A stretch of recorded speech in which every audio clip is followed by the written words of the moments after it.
6-7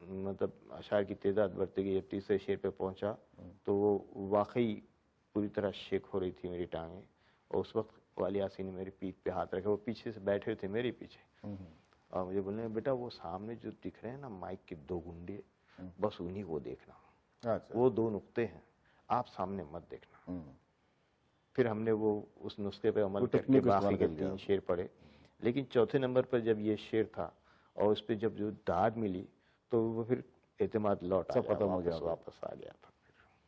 اچھا ناظرین، میں آپ کو ایک بات بتا دوں، جو لوگ قمر اقبال کو جانتے ہیں وہ تو جانتے ہی ہیں، لیکن وہ نئی نسل جو قمر اقبال کو نہیں جانتی، تو قمر اقبال وہ شاعر ہیں اورنگ آباد کے جنہوں نے کہا تھا کہ جب اپنی ہی نگر کی گلیوں میں غیروں جیسا حال ہوا، اپنے ہی نگر کی گلیوں میں جب غیروں اپنے ہی نگر کی گلیوں میں جب غیروں جیسا حال ہوا، ایک روز محمد اقبال خان سے کوئی قمر اقبال ہوا، اور نہ خود کی خاطر نہ زمانے کے لیے زندہ ہوں، قرض مٹی کا چکانے کے لیے زندہ ہوں۔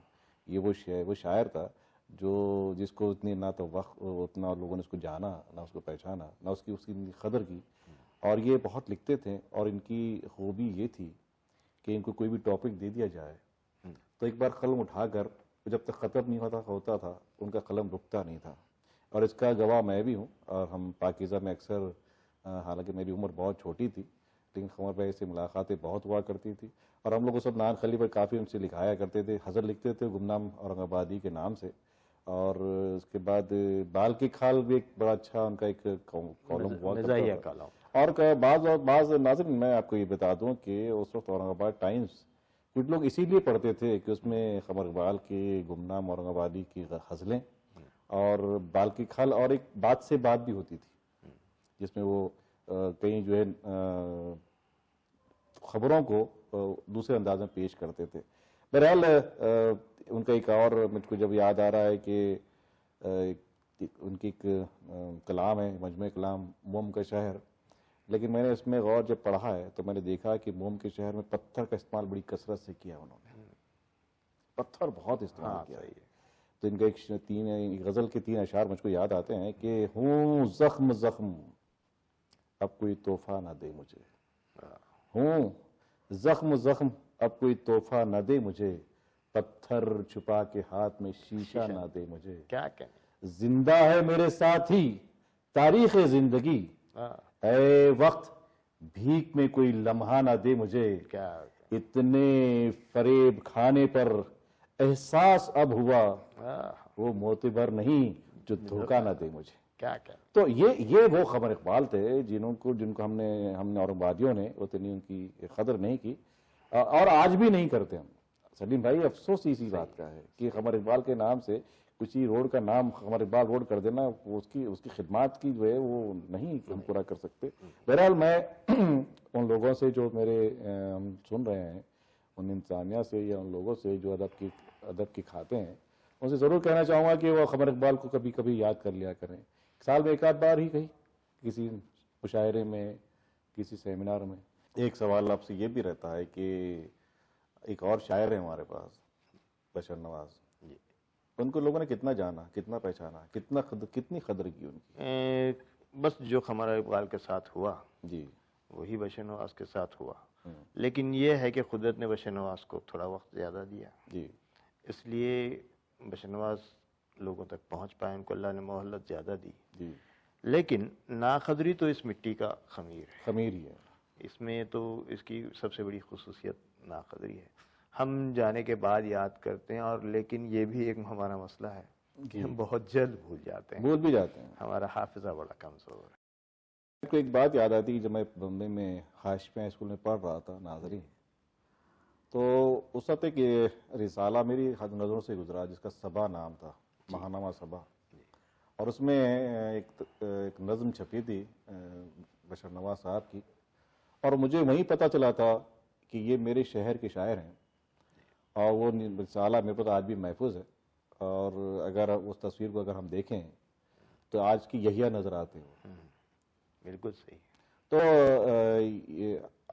ایک لڑکا جو بشر نواز کو جانتا نہیں ہے، پڑھ رہا ہے 7ویں 8ویں میں، اور بشر نواز کو اپنے شہر کا ہو کر اس کو یاد کرتا ہے، اس کی نظم، اس کی جو ہے ماہنامہ سنبھال کر رکھتا ہے، اس کی نظم سنبھال کر رکھتا ہے، تو اس شہر نے کیوں سنبھال کر نہیں رکھا بشر نواز کو؟ یہ ایک سوال آج بھی زندہ ہے اور کل بھی رہے گا۔ تو سلیم بھائی بشر نواز کا ذکر کر رہے تھے آپ۔ نہیں، ہمارا تو ماننا یہ ہے کہ اس مٹی سے جو بھی اٹھے ہیں وہ ٹرینڈ سیٹرس رہے ہیں، اچھا جنہوں نے ادب میں سوچنے کا جی اور اظہار کا طریقہ اور رویہ بدلا ہے۔ جی چاہے آپ ولی کو لیں، چاہے آپ سراج کو لیں، جی آپ بیچ میں ایک کڑی اور آتی ہے، جی سکندر علی وجد، سکندر علی وجد، اپنے زمانے کا ایک ٹرینڈ سیٹر تھا۔ جی قاضی سلیم نہیں، کو لیکن وہ ہاں مشہور ہوئے، وہ اجنتا سے کافی ہو۔ جی اور ٹرینڈ سیٹ کیا اس نے۔ اس زمانے میں اس طرح کی طویل نظمیں، وہ جو انگلش ادب کا وہ تھا طویل جی جی جی نظمیہ خاص نظمیں جو ہیں، تو وہ سکندر علی وجد نے انٹروڈیوس کیا اردو ادب میں۔ دوسری بات یہ ہے کہ خالص نظم تھی وہ کسی تحریک کے زیر اثر لکھی گئی کوئی نظم نہیں تھی وہ۔ تو یہ ایک معاملہ تھا۔ قاضی سلیم اردو نظم کا سب سے بڑا نام ہے، سب سے بڑا ٹرینڈ سیٹر، جی بلکہ نظم کو ایک نئی فضا سے آشنا کرنے والا نام۔ جی قمر اقبال اردو غزل کو ایک مطلب نیا لہجہ عطا کرنے والا شخص تھا۔ جی قمر اقبال کا بھی میں آپ کو بتانا چاہوں، ثلاثی کو آپ بھولیے مت، ثلاثی کو انہوں نے رائج کیا، اردو ادب میں رائج کیا۔ تھے بڑے کرب و اضطراب میں ہم، جی خود کو لفظوں میں منتقل کر کے، کیا بات، سو گئے چین سے کتاب میں ہم۔ جی تو ہم ان کو چین سے سونے دے رہے ہیں، بلکہ ہمارا کام یہ ہے کہ ہم اس کو اٹھائیں، اس کو پڑھیں۔ قمر اقبال تھے۔ بشر نواز کو آپ محض شاعر نہ جانیں، جی اچھا پھر بشر نواز کا کمال یہ ہے کہ قاضی سلیم صرف نظم کے شاعر ہیں، جی قمر اقبال غزل نظمیں کہیں ضرور ہیں لیکن ان کی شناخت غزل ہے بنی، لیکن بشر نواز نے جس شدت سے غزل کہی اسی شدت سے انہوں نے نظم کہی، اور دونوں میں اپنا لوہا منوایا۔ جی سب سے اہم بات یہ ہے کہ بشر نواز ایک اہم نقاد بھی تھے اردو جی کے۔ بالکل صحیح۔ اردو ادب کا گمشدہ ہاتھی کے نام سے جی ایک مضمون اس زمانے میں شپون میں ان کا چھپا تھا، اچھا اور وہ مضمون جو ہے تو بنیاد جی ثابت ہوا، مطلب ورنہ اگر وہ مضمون نہ لکھا جاتا جی تو وہ جدیدیت کا جو سیلاب تھا جی وہ مطلب سب کچھ بہا لے جاتا، سب کچھ بہا لے چلے جاتا۔ بالکل صحیح۔ لیکن بشر نواز وہ آدمی تھا جس نے احساس دلایا۔ بشر نواز کا اس زمانے میں ساتھ دینے والوں میں ایک اور اہم نام اسی مٹی سے ہے، جی وہ ہے وحید اختر۔ جی برابر۔ اور آج بھی شاید مراٹھا والوں کے پاس بشر نواز کی وہ جو نثری کتاب ہے جی تو وہ تو نہیں ہوگی، جی لیکن وہ ریفر کی جاتی ہے۔ جی آپ کسی بھی اہم اس میں کہ کتنی فخر کی بات ہے جی کہ پاکستان میں تاریخ ادب اردو لکھی جائے، جی اور میں جو نام آپ کو بتا رہا ہوں ہمارے علاقے کے، وہ ناموں کی شمولیت اور بشر نواز کی شمولیت اپنی حیات میں اس تاریخ ادب اردو میں ہو، تو اس مٹی کے لیے اس سے بڑی فخری بات نہیں۔ لیکن ہمارا مسئلہ ہے، جی میں نے آپ کو بتایا کہ بھئی ہم لوگ ناقدر ہاں قدر ہم کر نہیں پاتے ہیں۔ دوسری بات یہ ہے ایک ہم تو تھوڑا مجھے کھل کے گفتگو کرنے جی جی دیجیے۔ بالکل۔ ہمارا مسئلہ یہ ہے کہ ہم فن کو اور شخصیت کو علیحدہ نہیں کرنا چاہتے۔ جی ہاں، ایک ہماری برائی بھی فنکار کو فن کو فنکار کے حساب سے ہم طے کریں۔ جی بالکل، آپ اس کو انجوائے کریں، اس کی شخصیت ایک الگ پہلو ہے، اس کا فن ایک الگ پہلو ہے، اس کا پرسنل معاملے ہو سکتے ہیں۔ ہاں تھوڑی سی، لیکن مجھے ایک چیز اور لگتی ہے کہ میں نے آپ کو ذکر کیا تھا کہ بے پناہ تخلیقی صلاحیتوں کا حامل قمر اقبال، لیکن ویسی ہی تخلیقی صلاحیتوں کا حامل مجھے دوسرا قمر اقبال نظر آتا تھا، جاوید ناصر۔ ہاں بے پناہ تخلیقی صلاحیت، نظم بھی اتنی ہی سنجیدگی سے اور اتنی ہی مطلب پوری معیار اور امکان کے ساتھ نظم کہی انہوں نے، اور غزل کو بھی ایک دم نیا لہجہ، ایک دم نیا لہجہ۔ مطلب چونکانے والا، اور چونکایا، جاوید ناصر نے چونکایا لوگوں کو، اور بہت کم عمر میں چونکایا، لیکن مسئلہ وہی تھا کہ 55 سال، جی ایک 44 سال میں چلے گئے، ایک 55 سال میں چلے گئے۔ ناظرین، ابھی سلیم محی الدین صاحب نے ایک نام کا ذکر کیا ہے، قاضی سلیم کا۔ قاضی سلیم وہ شاعر ہیں جن کو بھی ان کی ایک نظم جو ہمارے نصاب میں شامل تھی، ٹورسٹ، تو اسی کو ہمارے جو ٹیچر تھے ہاشمی ہائی اسکول میں، حق سر، تو حق صاحب نے جو ہے اس کو تشریح کی تھی، ہم کو سنایا تھا، سمجھایا تھا، اور انہوں نے ہی بتایا تھا کہ یہ قاضی سلیم بھی اورنگ آباد کے ہیں۔ تو قاضی سلیم بھی بڑا نام رہا، اور قاضی سلیم جو ہے تو ممبر آف پارلیمنٹ بھی رہے یہاں کے۔ اب جہاں جاوید ناصر کا ذکر، تو جاوید ناصر خود جو ہے ایک بڑی شخصیت اورنگ آباد کی، ماہر اقبالیات جناب اخترالزمان ناصر صاحب کے فرزند تھے، اور بہت اچھے شاعر تھے، آواز ان کی بالا بہت اچھی تھی، ریڈیو میں اناؤنسر بھی ہوا کرتے تھے، اور اسٹیشن ڈائریکٹر تک بھی پہنچے غالباً ہو۔ تو ہمارے شہر میں کتنے ہی لوگوں کو بڑھایا ہے، لیکن پرابلم پھر وہی آتا ہے کہ ہم وقت پر ان تمام لوگوں کو اپنا کیوں نہیں سمجھتے، ان کو ہم اپنی محبت ان پر لٹاتے کیوں نہیں ہیں، اور ان کے فن کو ہم سلام کیوں نہیں کرتے۔ خیر سلیم بھائی جی، یہ تو ہوا ذکر، آئے یہ بتائیں کہ اس کے بعد قمر اقبال کا ذکر ہوا، عارف خورشید صاحب بھی رہے، فاروق شمیم صاحب بھی رہے، جی۔ اور ان کے بارے میں ذرا بتائیں آپ۔ عارف خورشید کی نثر تو لاجواب تھی، اور نثر پر ان کو بڑا قابو تھا، خاکے بڑے اچھے لکھتے تھے، خاکے اور نثر افسانہ، وہ ناول کی طرف متوجہ نہیں ہوئے، لیکن ان کا جو منی افسانہ ہوتا تھا، وہ مختصر کہانیاں جو ہوتی تھی بڑی تاثر انگیز ہوتی تھی، اور سب سے بڑی بات یہ تھی کہ وہ مطلب بالکل حقیقت پسند موضوع بھی آپ کی آج کی زندگی سے اٹھائے جاتے تھے، اور جو بیانیہ تھا ان کا، اس کا لوہا تو مطلب سارے لوگ ہی سبھی مانتے ہیں، میں اردو کے بڑے نقادوں نے بھی اس کو قبول کیا۔ ہاں ان کو شوق تھا شاعری کا، لیکن یہ ہے کہ شاعری ان کے مزاج کا حصہ نہیں تھی، لیکن وہ لکھتے تھے۔ رہ گئی بات مطلب یہ کہ فاروق شمیم کی، تو فاروق شمیم ابھی آج کے دور میں مراٹھواڑہ میں اردو غزل کا بہت اہم نام ہے، اور یہ ایسا نام ہے، فاروق شمیم نے تو اب وہ قمر اقبال کے سب سے عزیز شاگرد ہیں۔ فاروق شمیم نے تو آج اس منصب کو نبھانا ضروری ہے جو قمر اقبال کا تھا، وہ گوشہ نشین ہو گئے ہیں، وہ لوگوں سے کم ملتے ہیں، جبکہ ان کے استاد ایسے نہیں تھے، ان کے استاد نہیں۔ اس کے علاوہ فاروق بھائی کی بات یہ ہے کہ وہ اپنی جب مشاعرے میں بھی موقع ملتا تو بہت کم کلام پڑھتے ہیں، وہ نہیں، مطلب کیا چھپ کے رہنا ہی چاہے ان کی فطرت میں ہے، نہیں پتہ نہیں انہوں نے اپنے آپ کو کیوں ایسا کیا، چھپا کے رکھا ہے، ہاں پتہ نہیں، لیکن حالانکہ شاعری میں کافی ان کی اچھی ہے کہ شاعری بہت دلوں کو کھینچتی ہے، لیکن وہ پبلک سے کیوں چھپے رہتے ہیں، وہ ایک مسئلہ ہے۔ نہیں، سنجیدہ سے زیادہ وہ شرمیلے انسان ہیں، ان کو مطلب یہ ہے کہ محفلوں سے بھی ان کو ذرا وہ ہوتا ہے، محفلوں میں وہ دوستوں کے درمیان میں بالکل سنا دیتے ہیں، اچھا، لیکن یہ ہے کہ یار غزل جو جم کے کہتا ہے تو یوں لگتا ہے کہ قمر اقبال نے تو مطلب شاگرد تو ہم سبھی ہیں، لیکن ایسا لگتا ہے کہ قمر اقبال نے اس کے سینے میں منتقل کر دیا۔ اچھا، یہ ہے ایسی جم کے غزل کہنا، رشک آتا ہے، ہم لوگوں کو تو رشک آتا ہے۔ ہمارے ایک دوست اور ہیں جن سے آپ بھی اس طرح واقف ہیں، میں بھی ہوں، بلکہ میں نے جتنے ایڈورٹیزمنٹ بنائے ہیں ان سارے کے جنگل سے انہوں نے لکھا ہے، ان کا نام ہے خان شمیم خان۔ صحیح ہے، خان شمیم خان جو ہے نئے دور کے شاعر ہیں، بہت اچھا لکھتے ہیں، اور ان کی غزلیں جو ہے وہ نظمیں، ان کی نظمیں زیادہ جو ہے لوگوں میں پاپولر ہوئی ہیں، ہاں غزل نہیں کی انہوں نے۔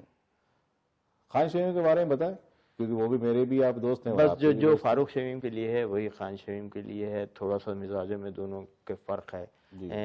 آج کے ہمارے جو موجودہ عصری منظرنامہ ہے ادب کا مراٹھواڑہ کا، اس میں نظم کے لیے خان شمیم سے بڑا نام ہمارے پاس موجود کوئی نہیں ہے، اور خان شمیم نے بڑے اعتماد کے ساتھ اور اس مٹی کا وقار بلند کرنے والی شاعری کی ہے، جی اور بے پناہ تخلیقی صلاحیتیں ہیں، لیکن مسئلہ وہی ہے۔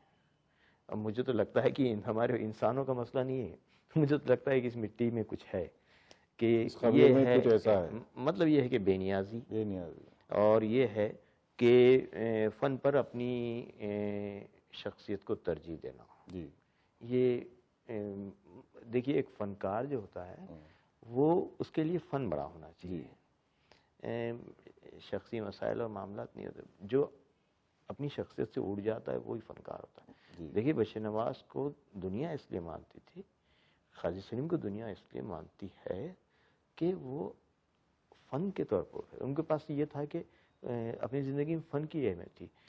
آپ قاضی سلیم سے ملے ہوں گے، جی وہ دنیا بھر کے کامیاب انسان تھے، ہر میدان میں کامیاب رہے، مطلب یہ کہ ہر جگہ ڈنڈے گاڑ لیے، متمول انسان تھے، مطلب فکر معاش سے ہمیشہ آزاد رہے، نسلیں تک آزاد ہے، وکالت کی تو شان سے کی، سیاست کی تو شان سے کی، مطلب والد حمید صاحب بھی کافی مشہور آدمی رہے اپنے دور کے۔ لیکن جب بھی کوئی بندہ جس کا ادب سے ذرا سا واسطہ ہو، مجھ جیسا طالب علم بھی چلا جاتا تھا تو وہ نظم سنائے بغیر نہیں آنے دیتا۔ صحیح ہے، یہ آپ نے محسوس کیا ہو، جی چاہتے تھے۔ اور خاص بات یہ تھی کہ نئی نسل میں اگر کسی کے پاس ذرا سا اسپارک نظر آ جائے تو قاضی سلیم سے لے کے قمر اقبال، بشیر نواز اور مرحوم جاوید ناصر تک، سب میں یہ تھا کہ وہ اس کو اپلفٹ کرتے تھے۔ ہر ایک کا اپنا انداز تھا۔ بشیر نواز اگر داد دے دیں تو وہ آدمی نہال ہو جائے، جاوید ناصر کا ایک اپنا انداز تھا، ان کو سمجھ میں آتا تھا کہ اس میں کچھ ہے تو جاوید ناصر اس کو ریڈیو پہ بلا لیتے، شاعر ہے اس کو ریڈیو پہ بلایا، اس کا افسانہ پڑھا، اس کو افسانہ پڑھنے کے لیے بلا لیا۔ حتیٰ کہ ہمارے پاس مطلب جس کو آپ نان فکشن کہیں گے، نان فکشن والوں کو بھی ان لوگوں نے مدعو کیا، ترجیح دی، اور ان کے فن کو جلا بخشنے میں اہم کردار ادا کیا۔ اب بدقسمتی سے یہ جو مشعل ہے وہ خان شمیم کے اور فاروق شمیم کے ہاتھوں ہے۔ میں یہ کہہ کے اپنی ذمہ داری سے مبرہ نہیں ہوتا ہوں، لیکن میرا نمبر ان کے بعد آتا ہے۔ اچھا، ایک بات بتائیں گے کہ ان ناموں میں ایک نام اسلم مرزا کو تو نہیں بھول رہے ہیں آپ؟ جی بے شک بے شک، اسلم مرزا میرے بھی دوست ہیں۔ جی ہاں، اسلم بھائی کا مسئلہ یہ ہے کہ اسلم بھائی خاموشی سے کام کرنے میں یقین رکھتے ہیں، اور لوگوں میں گھلنا ملنا ان کو بھی پسند نہیں ہے، لیکن وہ ایک ہمہ جہت شخصیت ہے۔ لیکن جہاں تک تحقیق کا معاملہ ہے، دیکھیے آپ نے بہت اچھا نام یاد دلایا، ہم تو شاعری اور افسانے کی بات کر رہے تھے، مولوی عبدالحق کے بعد اچھا پھر ہم جب بولنے پہ آتے ہیں کہ غزل اردو کو مراٹھواڑہ کی دین ہے، جی ہاں، غزل کو غزل کا نام مراٹھواڑہ نے دیا، جی رائٹ، اردو غزل کو غالب، جی اردو غزل کو، رائٹ۔ اچھا، اس کے بعد آپ آگے بڑھیں تو کئی اصناف سخن کو کیا اردو میں تحقیق کا جو مطلب بیج اخوا جہاں سے پھوٹتا ہے وہ زمین جو ہے تو مراٹھواڑہ کی ہے، اورنگ آباد ہے، بلکہ جی اورنگ آباد ہی ہے، ہاں، مولوی عبدالحق اردو کا پہلا موقف، جی یہاں سے کام شروع ہوتا ہے۔ اس کے بعد وہ اخوا جو ہے فوری طور پر شیخ چاند کی شکل میں آج تک ایک مقالہ ہے صاحب، لیکن آج تک لوگ اس کو ایک مثالی مقالہ کے طور پر ریفر کرتے ہیں کہ ایسے کی جاتی ہے تحقیق اردو میں۔ تحقیق کا جو مطلب ایک کیا بولیں گے آپ اس کو، انڈکلیئرڈ مطلب ڈھانچہ ہے، وہ سودا پر لکھا گیا ان کا مقالہ ہے، اس کو لوگ فالو کرتے ہیں۔ تو شیخ چاند ناظرین دکن کا وہ سپوت ہے جس نے کئی شخصیتوں پر سے پردے اٹھائے۔ ان کی کتاب ملک عنبر، اگر وہ نہ لکھتے تو شاید ملک عنبر کی پوری زندگی ہم تک اتنی طرح آسانی سے نہیں پہنچ پاتی، یا ان کی زندگی کوششیں ہم تک نہیں پہنچتے۔ اسی طرح انہیں ایک بہت مشہور سنت صوفی ہیں سنت ایکناتھ، ان کی زندگی کبھی سے بھی انہوں نے لوگوں تک لے کر آئے ہیں، اور میں سمجھتا ہوں کہ وہ اکیلی کتاب ہے جس کتاب کو ہی ریفر کر کے، کس کتاب کو ہی لے کر دوسری کتابیں سنت ایکناتھ پر لکھی جا رہی ہیں۔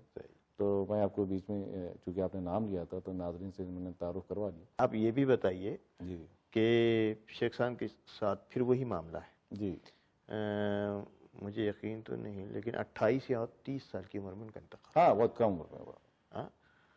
3 کتابیں ہیں، 3 تصانیف ہیں۔ سودا، میں سودا کا ذکر چھوڑا، سودا بھی لکھی انہوں نے۔ 3 تصانیف ہیں اور تینوں معرکۃ الآراء ہیں، بالکل، تینوں اردو ادب میں مطلب ہمیشہ گراں قدر اضافے ہیں۔ گراں قدر اضافہ ہمیشہ ریفر کی جانے والی جی چیز۔ جی اس سے ہٹ کر ایک ان کا مقالہ تھا، چھوٹا سا مضمون، جس کو وہ مجلہ عثمانیہ جی جی دوران پڑھتے تھے جب طالب عثمانیہ علم میں میں بھی انہوں نے پڑھا لکھا، انہوں نے۔ جی اورنگ آباد میں اردو شاعری۔ جی اچھا، ہاں، وہ صاحب آپ اس کو پڑھیں تو آپ کو لگے گا کہ یہ سینوپسس ہے۔ اچھا، ایک آگے تحقیق کرنے والے کسی بھی محقق کے لیے ایک سینوپسس انہوں نے تیار کر کے، اچھا، مطلب بہت مختصر سا مضمون ہوں ہے، لیکن اس کی حیثیت ایک سینوپسس کی، Document تحقیقی مقالے کے سینوپسس کی ہے۔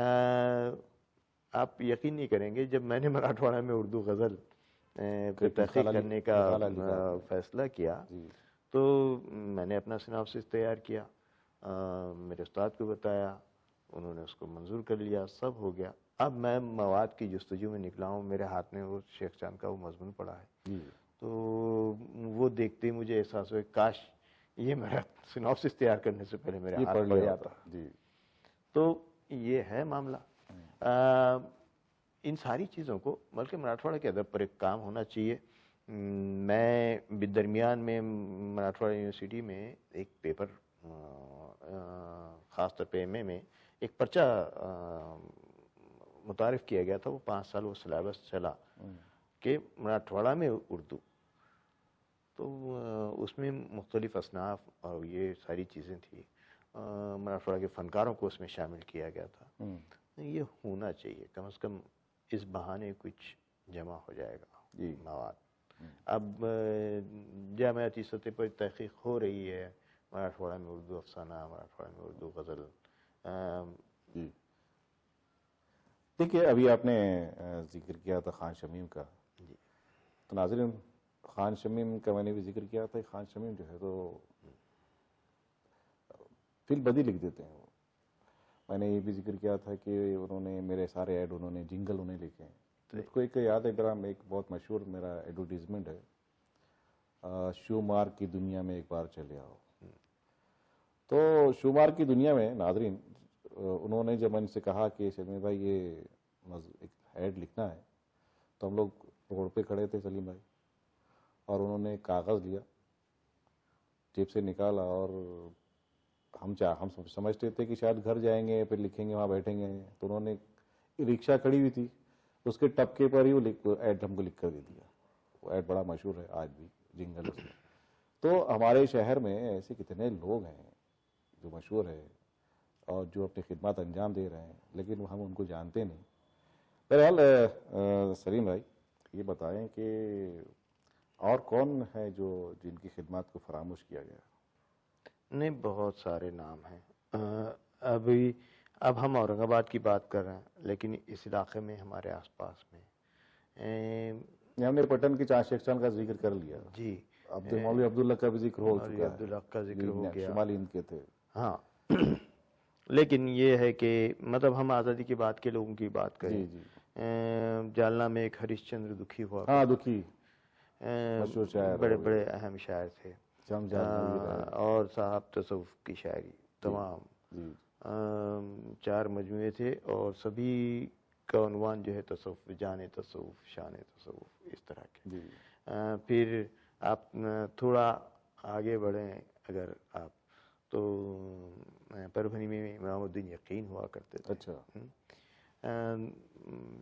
اگر سمجھیے تھوڑا سا اگر ہم پیچھے جائیں تو وہ جو ہم جس کو میر کا تذکرہ بعض لوگ شمال والے نکات الشعراء کو بولتے ہیں، جی جی لیکن عین اسی سن اور کچھ لوگوں نے ثابت کرنے کی کوشش کی کہ اس سے پہلے اسد علی خان تمنا نے اورنگ آباد میں بیٹھ کر جی بالکل گل عجائب لکھا، اور اس گل عجائب کو لکھنے کی تحریک وہ اپنی داری اپنا جو پیش لفظ اس کے اندر لکھ رہے ہیں، وہ ان کو تحریک دینے والا شخص پربھنی کے ایک استاد شاعر جی سالم پربھنی تھے۔ اچھا تو وہ پربھنی کے بھی ایک دیہات میں رہا کرتے تھے جی اور اس زمانے کے استاد شاعر تھے، جی ان کے شاگرد حیدرآباد میں ہوا کرتے تھے اور حیدرآباد سے اورنگ آباد تک ان کے شاگرد ہوا کرتے تھے، اور وہ اپنے پیش لفظ میں لکھ رہے ہیں کہ بھائی سالم صاحب نے مجھے مشورہ دیا کہ بھائی اب اتنا سب کر لیتے ہو تو ایسے کرو کہ اپنے جو علاقے کے آج کے جو لکھنے والے ہیں ان کے ایک تھوڑے تھوڑے احوال ہی جمع کر دو۔ تو ان کا وہ جملہ بھی انہوں نے کوٹ کیا تھا کہ سالم صاحب نے مجھے یہ کہا ہے۔ شفیق فاطمہ شیرہ بھی تو تھی ہماری شاعر، ہاں شفیق اس کے بارے میں فاطمہ، بتائیں۔ جی شفیق فاطمہ شیرہ کے ساتھ ناانصافی اس لیے ہوتی ہے کہ وہ آخری وقتوں میں حیدرآباد چلی گئی تھیں، جی تو ہم لوگ مطلب یہ ہے کہ ویسے بھی ہم نے تو بتایا کہ حافظہ ہمارا کمزور ہے تو یہ تو ہو جاتا ہے، جی بلکہ جبکہ وحیدہ نسیم، شفیق فاطمہ شیرہ، ایون حمایت علی شاہ کی ذہنی تربیت وہ تو عہد بلوغت میں گئے، جی مطلب ہاں تو ظاہر ہے کہ ذہنی تربیت تو یہیں کی ہے ان کی سب کچھ۔ جیسا آپ نے ذکر کیا وحیدہ نسیم کا، ناظرین وحیدہ نسیم وہ لڑکی ہے، اورنگ آباد کی وہ بیٹی ہے جو یہاں رہتی تھی لوٹا مومن پورے کے سامنے اشٹی والی گلی میں، اور بعد میں پاکستان چلی گئی، وہاں ان کی شادی ہوئی۔ انہوں نے کئی کتابیں لکھی ہیں، ان میں سے شاہانہ بیتاج بھی لکھی انہوں نے جو اورنگ آباد خلد آباد پر ہے، اس میں ان کی نظمیں بھی ضرور قارئین آپ کو ملے تو موقع پڑھیں۔ تو ہمارے یہ لوگ ہمارے شہر کو تو چھوڑ کر چلے گئے لیکن بھولا نہیں اپنے شہر کو انہوں نے، لیکن ہم افسوس ہے کہ ہم انہیں بھولے ضرور ہیں۔ صحیح۔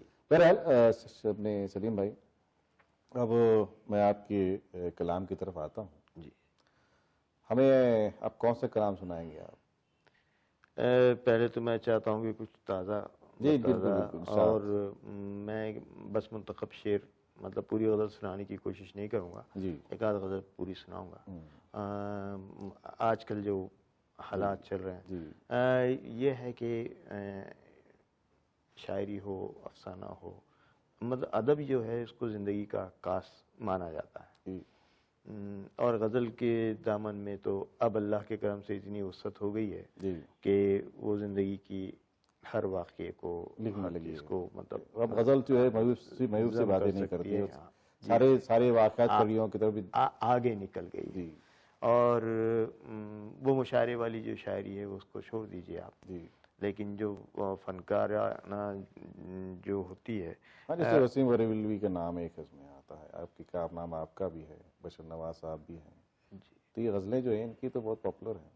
ہاں جی، تو یہ ہے کہ اللہ کا یہ احسان ہے کہ فاروق شمیم ہوں، وحید کریم کو ہم بھول رہے ہیں، ایک درمیانی کڑی تھی فاروق بھائی کے اور میرے درمیان، وحید کریم، میں اسے واقف نہیں تھا اس لیے میں نے ذکر نہیں، بڑا اہم شاعر تھا۔ بس یہ ہے بدقسمتی یہی ہے کہ ان کو بھی عمر کم نصیب ہوئی، ان کو تو شاعری ورثے میں ملی۔ ویسے جعفر سوز بھی تو تھے۔ ہاں جعفر سوز بھی تھے، جعفر سوز روایتی غزل کا اہم نام تھا، بشر بھائی کے زمانے میں، اور بشر بھائی بڑا ان کو بڑی محبت سے ان کو وہ کرتے تھے، جی اچھا نام تھا۔ تو کچھ غزلیں اگر آپ اجازت دیں، مطلب منتخب اشعار میں سنانا چاہتا ہوں۔ ایک یہ ہے کہ ابھی ہم ایک زمانہ تھا کہ بشر نواز جو ہے بولتے تھے کہ جاوید ناصر اور ہم، ان کی جو نجی محفلیں ہوتی تھی اس کو مطلب اس میں شریک ہونے کا بڑا موقع ملا، تو یہ کہ بشر بھائی نے ایک دن جاوید ناصر سے کہا کہ جاوید، میں تو کہہ سکتا ہوں کہ میرے بعد قمر اقبال جاوید ناصر، تم کیا کہو؟ جی جی جی بالکل۔ تو جاوید ناصر نے کہا کہ میرے بعد سلیم محی الدین ہے. فاروق شمیم، جی وحید کلیم، سلیم محی الدین. تو اب ٹھیک ہے وہ بزرگ اجازت دیتے تھے، لیکن آج وہ ان کی جو ذہنی کیفیت تھی وہ دیکھتے ہوئے ہم کو لگتا ہے کہ یہ سوال اب ہمارے سامنے بہت بڑا ہو کر آپ کے بات کو کہ ہمارے بات آپ کی دوسری صف میں کون ہوگا؟ یس. اور ہو کیا گیا ہے کہ ایسا مطلب میں بھی روک رہا ہوں، میں آپ کو سما کراچی معافی چاہتا ہوں. کیا کوئی ہے کیا آپ کی بات، یا فاروق شبیر اپنے فہمی صاحب، خان شمیم صاحب، اور آپ کے بعد کوئی اور؟ نہیں، یہ المیہ ہے. دیکھیے شاعر تو ہمارے وقتوں میں جتنے ہوا کرتے تھے ان سے زیادہ ہے. اچھا. آپ کسی شہر میں چلے جائیے مراٹھواڑہ کے، جی ایک آواز پر 10-20 شعراء جمع ہوں گے جی. اور مشاعرہ برپا ہو جائے گا. اچھا. لیکن بدقسمتی یہ ہے کہ جس طرح ہمارے بزرگ جو ہے تو ہم کو قریب کرتے تھے، اس طرح کا قریب کرنے والا نام آپ کو نہیں ملے گا. جی جی. ان کا مسئلہ یہ ہے کہ ان کو کوئی ہماری طرح مطلب ہم کو جو نصیب تھا کہ مطلب جانے سے پہلے یہ تھا کہ آپ کسی کو پڑھ لیں، کوئی شاعری کی کتاب پڑھ کے جائیں، کوئی کہانی کی کتاب، کوئی ناول پڑھ کے جائیں، اور اگر استاد پوچھے کہ کیا پڑھا تو آپ بتائیں اور بتا سکیں گے میں نے اس سے یہ حاصل کیا. جی. اس طرح کی تربیت والا معاملہ اب ختم ہو گیا، اور نئی نسل میں یہ وہ بھی نہیں رہا کہ وہ آپ کے پاس اب آئے. تو وہ کتاب کی بجائے موبائل پر یس لکھتے ہیں. یس یس. اور بڑا مسئلہ ہو گیا. اور تربیت ایسی نہیں ہوتی. تربیت تو یہ ہوتا ہے کہ صحبتوں میں تربیتیں ہوا کرتی تھی، بزرگوں کے ساتھ بیٹھ جائیں، وہ بھی تربیت کا ایک حصہ ہوا کرتا. بالکل صحیح. تو یہ چیزیں آج نئی نسل اس کو نہ ماننے کو تیار ہے، نہ اس کی طرف راغب ہونے کو تیار ہے. تو بس اس میں ایک مسئلہ ہو گیا تھا. جی. اچھا. زندگی گزری ہو جیسے بھی مگر، زندگی گزری ہو جیسے بھی مگر، زندگی کا فلسفہ سچ مچ اچھا لگا سچ مچ. اور یہ کہ خوف کی جی. ایک لہر سی لہرا گئی، خوف کی ایک لہر سی لہرا گئی. خوف کی ایک لہر سی لہرا گئی، جی. ٹل گیا تو حادثہ اچھا لگا. کیا بات. ہماری زندگی میں ہو جاتا ہے کبھی کبھی جی کہ خوف کی ایک لہر سی لہرا گئی، جی.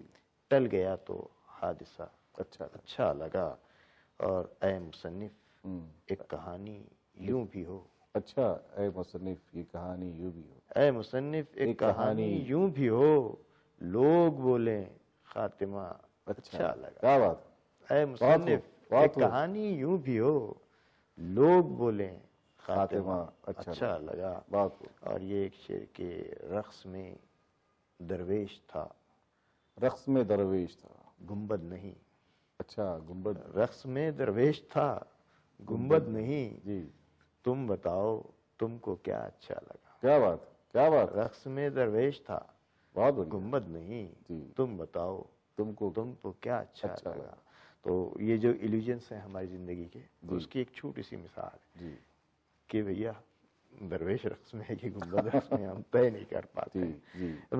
ابھی یہ کرتے ہیں کہ بھائی ایک سلسلے کے 2-3 شعر اور ایک مکمل غزل سناتے ہیں. جی ضرور. چاہتے ہیں کہ قافیوں میں دل بیاں میں نے کیا. جی. قافیوں میں دل بیاں میں نے کیا، اس زمیں کو آسماں میں نے کیا. کیا بات. قافیوں میں دل بیاں میں نے کیا، اس زمیں کو آسماں میں نے کیا. میں بیچ میں ایک بات یاد آ رہی تھی سلیم، آپ کو بتاتا ہوں کہ یہ ہمارے اردو شعراء نے ردیف اور قافیہ بہت استعمال کر لی. آپ کو ملتے کہاں سے؟ ہاں بس یہ ہے کہ ایک بات اور آپ نے محسوس کی ہوگی کہ نہیں، یہ ہے کہ میں تلاش کرتا ہوں قافیے نئے، ردیفیں نئے تلاش کرنے. وہی نا، میں وہی سن رہا تھا کہ آپ کی جو ہے کہیں میچ نہیں کر رہی کسی شاعر سے. بس یہ ہے کہ ایک شعوری طور پہ کوشش بن گئی. پھر یہ تھا کہ قمر اقبال خود یہی کرتے تھے کہ بھئی دوسروں سے الگ ہونا، اور وہ کبھی کبھی روانی میں کہہ جاتے تھے جی اس میں کیا نیا ہے. ہاں اس میں کیا نیا ہے.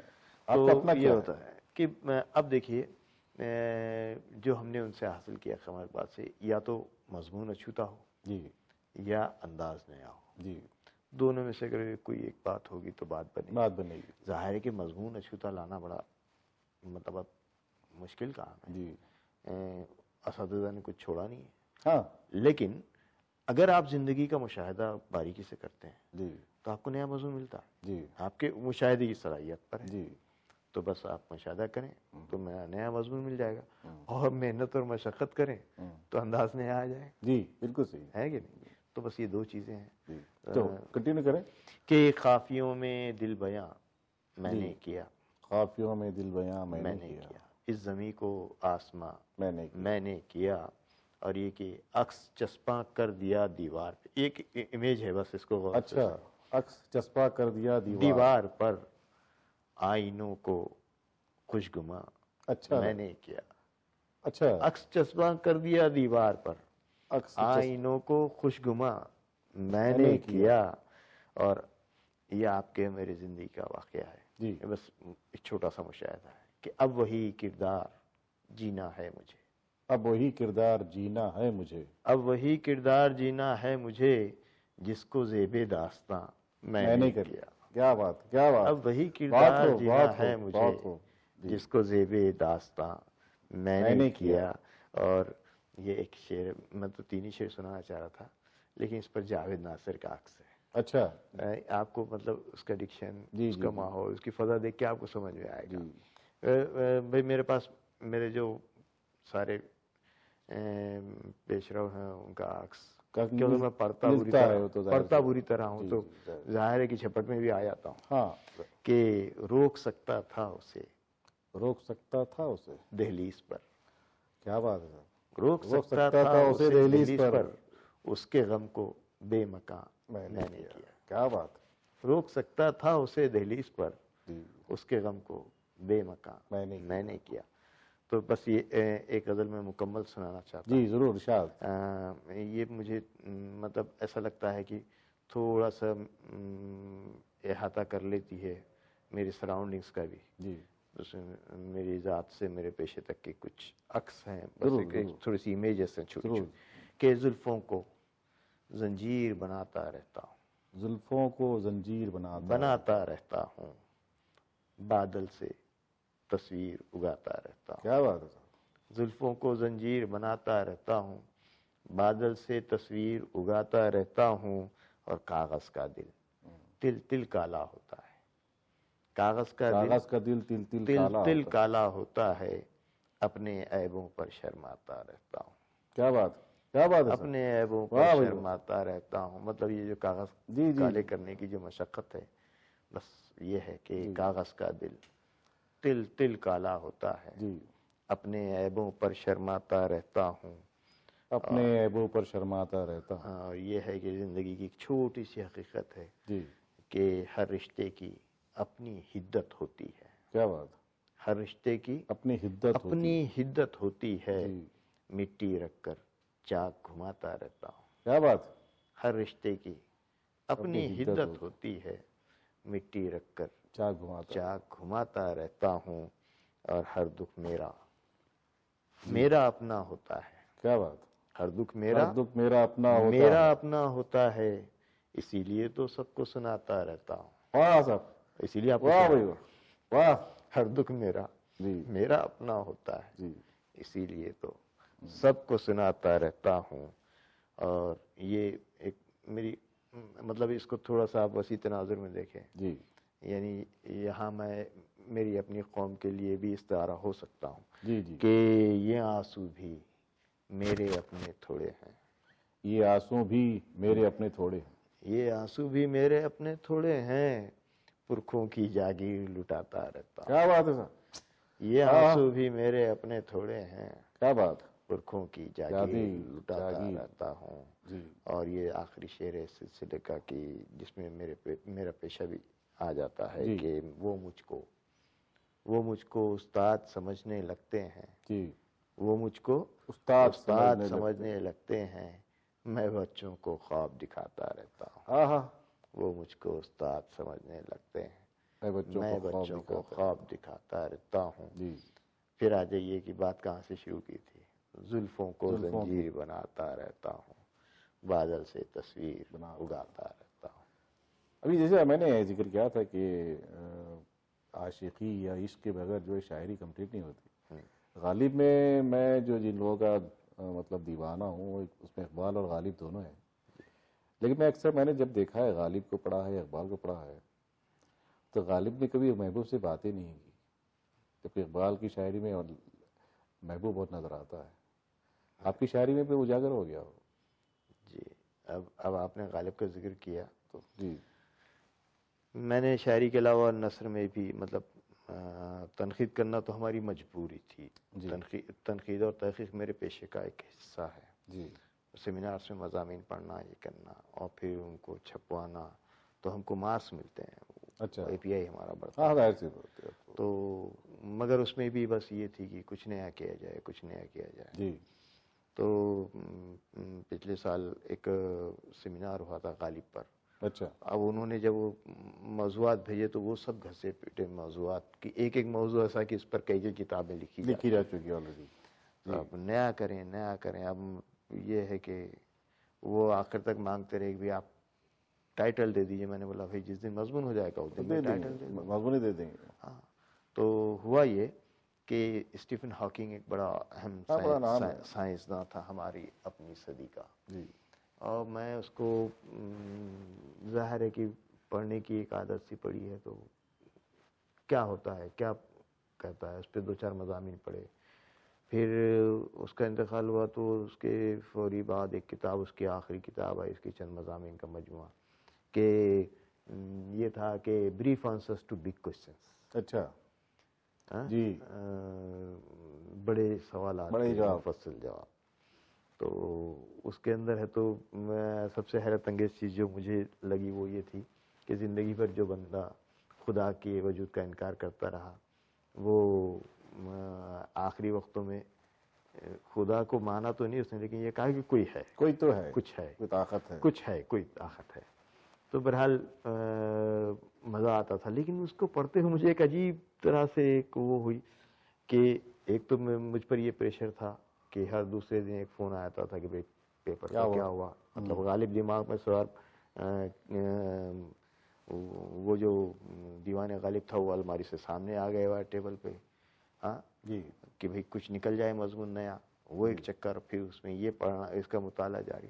تو اس کے بعد خیالات کو دیکھ کے مجھے ایسا لگا کہ یار یہ تو غالب پہلے ہی کہہ کے چلا گیا، یہ تو اس سے 150 سال پہلے غالب بول کے چلا گیا، یہ اب نیا کام کیا کر رہا ہے. تو یہ ہوا کہ غالب میں یاد آ رہا ہے کہ غالب نے خود کہا ہے کہ میں اس باغ کا پھول ہوں جو باغ پیدا ہی نہیں ہوا ابھی. تو وہ خود جانتے تھے کہ میں اگلے وقتوں کا شاعر ہوں. اندلیبے گلشن. تو بہرحال آپ نے ذکر کیا تو مجھ کو یاد آ گیا غالب کی بات، کیونکہ غالب کا شیدائی ہوں، غالب کا عاشق ہوں، شاعر غالب کا پرستار ہوں. جی فرمائیں. تو یہ ہے کہ وہ جو تشکیک تھی جو اسٹیفن ہاکنگ پاس اپنے عروج پر ہے، وہ غالب کے پاس بھی کہیں تھی. ہم کو معلوم ہے جنت کی حقیقت، لیکن دل کے بہلانے کو غالب کا خیال اچھا ہے. لیکن اس کی تشکیک کا انداز بڑا عجیب ہے. جی مطلب یہ پہلے مصرے میں کنفرم کر دیتا ہے جی اور پھر دوسرے مصرے میں تشکیک کا اظہار ہے. جی ہم کو معلوم ہے جنت کی حقیقت، لیکن آپ اس مصرے کو الگ سے پڑھ لیجیے. ہاں خالی لیکن کسی اقبال نے کچھ ایسا ہی کہا نا کہ ہاں تیرے عشق کی انتہا چاہتا ہوں. یہ ہے کہ تشکیک. اچھا اسٹیفن ہاکنگ بول رہا کہ بھیا انسانی جسم جو ہے، مطلب انسان کے ختم ہونے کے بعد اس کی کوئی بات کی زندگی ہوتی نہیں ہے. آپ کا مرنا جو ہے وہ جسٹ لائک ایک کمپیوٹر کا سوئچ آف ہونا. اوکے خلاص ختم. تو ہم کو لگا کہ یار غالب تو یہ پہلے بول کے چلا گیا، یہ اس طرح کی تشکیک تو غالب پہلے بول گیا. اچھا پھر یہ بول رہا ہے کہ بھئی دنیا میں ترقی کی وہ رکنے والی نہیں ہے. ہم جب ایک نئی چیز یاد کرتے ہیں ہم کو یہ سمجھ کے جاتے ہیں کہ بھئی اب یہ ہو گیا تو سب ہو جائے گا، ساری گرہیں کھل جائیں گی دنیا کی. لیکن وہاں پہنچ کے معلوم ہوتا ہے کہ ارے اس کے آگے بھی کئی گرہیں ہیں. تو پھر اس کی تلاش میں آدمی نکل پڑتا ہے. تو غالب تو پہلے بول کے گیا کہ ہے کہاں تمنا کا دوسرا قدم یار. ہم نے دشت امکان کو ایک نقشے پا پایا. جو دشت امکان لگ رہا تھا وہاں پہنچے تو پھر تو ایک نقشے پا بن گیا، اس کے آگے اور نقش ہے. تو بس یہ غالب. تو ہم نے پھر مضمون لکھا تھا کہ غالب، ہاکنگ، خدا اور کائنات. اچھا. تو ہم نے خدا اور کائنات کے متعلق غالب کے اور ہاکنگ کے جو خیالات تھے ان کا موازنہ کیا. اچھا. وہ پچھلے 2-3 مہینے پہلے شاید اکتوبر میں وہ اردو دنیا میں چھپا ہے. اردو دنیا تو دنیا بھر میں پہنچ جاتا ہے اور آپ یقین نہیں کریں گے کہاں کہاں سے فون آیا اور کیا کیا لوگوں نے اس کو تعریفیں کی ہے. بلکہ اس رسالے میں خطوط بھی اس کے آئے ہیں اس کے بارے میں, تو بہت اچھی ستائش ہوگا. یہ ہے کہ اس مٹی میں ایک خاص چیز ہے, اگر آپ کوشش کریں تو یہاں پہ نیا تلاش کرنے کی جو وہ ہے امکانات ہے وہ ہمیشہ موجود ہے. وہ تو ہمیشہ ہے. ہاں, وہ تو تلاش کرنے والی نظر پڑنی چاہیے. نہیں لوگ جو ہے تو آسائش پر آسان پرست ہو گئے, آسانی سے ڈھونڈنا چاہتے ہیں. آج کل گوگل کی وجہ سے تو اور آسان ہو گیا ہے. Control V control C and control V. لیکن افسوس کب ہوتا ہے معلوم کہ ہمارے بعد والی, آپ نے ایک سوال کیا تھا کہ ہمارے بعد والی جنریشن, میں آپ کو بتاتا ہوں, ہم میکینک پیدا کر رہے ہیں. ہاں, لیکن ہم کو میکینک نہیں پیدا کرنا ہے, ہم کو تو انٹرپرینر چاہیے, ہم کو تو صنعت کار چاہیے, ہم کو تو مشین بنانے والا چاہیے. ہم میکینک پیدا کر رہے ہیں. ابھی میں بتا رہا ہوں اورنگ آباد سے لے کے مراٹھواڑہ کا آخری کونا ناندیڑ آپ چلے جائیے, ہر شہر میں 50 شاعر آپ کو بلا مبالغہ ملیں گے, سب عروض کے ماہر. اچھا, سب بحر اور اوزان کے باہر گیانی ہیں. ہاں اچھا, بالکل. اور لفظ کو لفظ جوڑیں گے, شعر پکا رہے گا, لیکن آپ جب سنیں گے تو آپ کو لگے گا کہ یہ تو 100 سال پرانا مضمون کیوں بیان کر. اچھا, یہ اتنی روایت اس کے پاس کہاں سے آ گئی. ارے بھیا یہ مٹی وہ ہے کہ جس نے نیا کیا ہے. آپ کم از کم اس مٹی کی لاج رکھ لیجیے. صحیح ہے. ہاں بھئی, آپ وہاں اللہ نے آپ کو نصیب میں وہاں پیدا کیا جہاں ولی پیدا ہوا, وہاں پیدا کیا. لالا لکشمی نارائن شفیق پیدا ہوا. سراج کا تو یہ ہے کہ اگر وہ ایک غزل کہتے اور کچھ نہیں کہتے تو بھی وہ جب تک کہ اردو زبان اور اردو ادب قائم ہے وہ نام. ہماری اپنی کمزوریاں اپنی جگہ, مراٹھواڑہ والوں کے ایک تو ہمارے یہاں کے فنکاروں کے مزاج کی بے نیازی, وہ فن کو سنجیدہ کبھی نہیں لیتے. میں یہ الزام خان شمیم پر بھی لگاؤں گا, فاروق شمیم پر بھی لگاؤں گا. اور خود پر بھی لگا سکتے ہیں آپ. لگا سکتے ہیں. میرا پہلا مجموعہ 1997 میں میرے دوستوں کے اصرار پہ آ گیا تھا. ابو بکر رہبر اور عبید اور یہ لوگوں کے حافظ اعظم مرحوم زندہ تھے, ان کے اصرار پر آ گیا. مجھے تو احساس ہی نہیں تھا اور مجھے یقین بھی نہیں آیا. یہ میرا ہی مجموعہ ہے, کلام ہے. اتنی محنت سے ان لوگوں نے ترتیب کیا. لیکن اب ظاہر ہے کہ 23 سال 25 سال ہونے آ رہے ہیں, میرا دوسرا مجموعہ سب تیار ہے. مسئلہ یہ ہوتا ہے کہ 4 سال پرانی غزل لگتا ہے کہ نہیں آ رہی, یہ پرانی ہو گئی, یہ ٹھیک نہیں ہے. یہ مسئلہ ہے. نہیں, مجموعہ کلام چھپا شائع کرنے میں پرانا اور نئے کا کیا ذکر ہو نہ, وہ مطلب یہ ہے کہ آپ ہی مطمئن نہیں ہو پاتے ہیں. اب غزل تو میری پاس, میں نے آپ کو جو سنائی غزلیں تو مکمل ہے, اس میں 8-8 شعر بھی ہیں, 10-10 شعر بھی ہیں. لیکن مجھے لگے کہ 3 شعر مناسب ہیں جو سنائے جا سکتے ہیں, میں نے وہ 3 ہی سنائے. مطلب اب اگر میں مشاعرے کی طرح اس کو نہیں, مشاعرے کا مسئلہ نہیں ہے. مسئلہ یہ ہے کہ آپ مطمئن ہو جائیں. مسئلہ یہ ہے ہمارے ناظرین مطمئن ہو جائیں. ہاں, اور یہ ہمارے بزرگوں کا یہی وتیرہ تھا. آپ یقین نہیں کریں گے کہ میں خبر اقبال سے شروع کرتا ہوں. میں نے قریب سے دیکھا ہے, ایک ہر سال انتخاب شائع ہوتا تھا شاعری کا, جو رسائل میں غزلیں اور وہ چھپتی تھی. وہ ناگپور سے شاہد کبیر ایک شاعر ہوتے تھے, وہ 400 کے نام سے ہر سال شائع کرتے تھے. اس کے اندر قمر بھائی کی 4 غزلیں تھیں. ہم کو ہمارے استاد کا نام دے کے اتنی خوشی, لیکن اسی سال ان کا مجموعہ چھپ کے آیا تو اس میں سے 4 میں سے ایک بھی غزل شامل نہیں تھی. اچھا. پھر ہم بھاگتے دوڑتے پہنچ گئے, ہم نے کہا یہ غزلیں آپ نے شامل نہیں کی. ہم کو لگا کہ ہم نے بڑا کارنامہ کرنے جا رہے ہیں کہ استاد بھول گئے, ہم ان کو یاد دلائیں. تو دیکھے, مسکرائے, ہاں نہیں کی. اب ہم نے پوچھا کہ خبر میں کیوں نہیں کی, اتنی خوبصورت غزلیں, اتنی پیاری غزلیں. تو بولے تم نہیں سمجھو گے ابھی. تفلی مکتب. ہاں, تم نہیں سمجھو گے ابھی. تو یہ ہے, بشر بھائی کے پاس, بشر بھائی ہمیشہ کام کرتے تھے. وہ غزل جو 20 سال پہلے کہہ دی اس کو ایز اٹ از نہیں سناتے تھے, وہ مصرع ہی بدل جاتا تھا کبھی کبھی. تو ہاں, ان کو یاد دلانا پڑا, بشر بھائی یہ تو تبدیل کر دیا. نہیں, ویسے بھی بشر بھائی کی ایک بات رہی, انہوں نے کبھی کوئی چیز سنبھال کر رکھی کہاں. سارے ہی جو ان کا کلام ہے ہم جیسے لوگوں کے پاس مل جائے گا، آپ کو ادھر سے ادھر سے کچھ لے بالکل جی بالکل لیکن وہ تبدیل بھی کر دیتے ہیں، ان کو سمجھ میں آتا تھا تو مصرع کے مصرع بدل دیتے تھے وہ۔ تو یہ جو طریقہ ہوتا ہے یہ سب یہ، اور پھر بھائی میرے آپ کو یہ یاد رکھنا چاہیے، آخر پہ ہم وہیں آ کے ٹکتے ہیں جہاں شروع ہوتے ہیں کہ بھیا مطالعے کو اپنانا ضروری ہے۔ جی کیا ہو رہا ہے بھائی، آپ جب پانی میں اترتے ہیں تو آپ پہلے اندازہ کرتے ہیں کتنا ٹھنڈا ہے، کتنا گرم ہے، کتنا وزنی، کتنا ہلکا کتنا گہرا بھی ہے، ہے، کتنا گہرا ہے، جی تو آپ کو سب اندازہ کرنا ہوتا ہے، تب آپ تیر پائیں گے اچھے سے۔ ہم یہ سب تو نہیں کرتے ہیں جی بھائی۔ کیا وجہ ہے کہ بشر نواز آخری وقت بھی چھاتی پہ کتاب رکھے تھے؟ جی کیا وجہ ہے؟ مطالعہ ہاں پڑھتے تھے، بھائی آنکھیں اتنی کمزور ہو گئی تھی، کبھی کبھی خان شمیم گواہ ہیں، آپ پوچھ لیجئے ان سے۔ نہیں میں نے خود دیکھا ہے بشیر بھائی کو، ہاں نہیں، ان کی حالت یہ ہوتی تھی جی کہ کوئی نئی چیز آ گئی تو کبھی کبھی کیا کرتے تھے، دیکھ لیتے، ارے ذرا پڑھ دو یار اس کو، جی تو ان کو پڑھ کے سنانا پڑتا تھا وہ مضمون، ان کو جس میں دلچسپی ہوتی تھی وہ پڑھ کے سنانا پڑتی، جی سناتے تھے ہم لوگ۔ تو یہ بھی حالت ہوتی تھی آخری وقتوں میں، تھوڑا سا لکھنے میں وہ تکلیف ہوتی تھی ان کو۔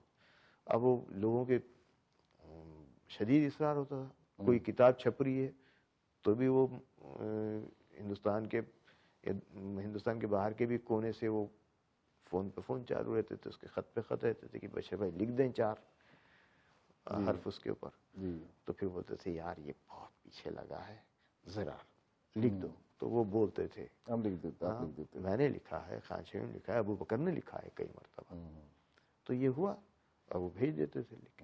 تو کم از کم یہ جستجو آنی چاہیے، یہ بھی بشر نواز بھی ہماری مٹی کا حصہ تھے کہ مطالعے کا یہ عالم تھا کہ لوگ آخر میں ان کو چلتی پھرتی لائبریری یا چلتا پھرتا انسائکلوپیڈیا بولنے لگے تھے۔ جی بالکل صحیح، اور ہم اس کے گواہ ہیں جی کہ رات میں کسی وقت وہ دلی سے اور لکھنؤ سے کہیں سے بول رہا ہے، وہ کوئی ادبی معاملہ ہے، کوئی ادبی مسئلہ ہے، وہ پوچھ رہا ہے، یہ حضرت بول رہے ہیں اس کو، جی وہ ریکارڈ کر رہا ہے یا لکھ رہا ہے وہاں۔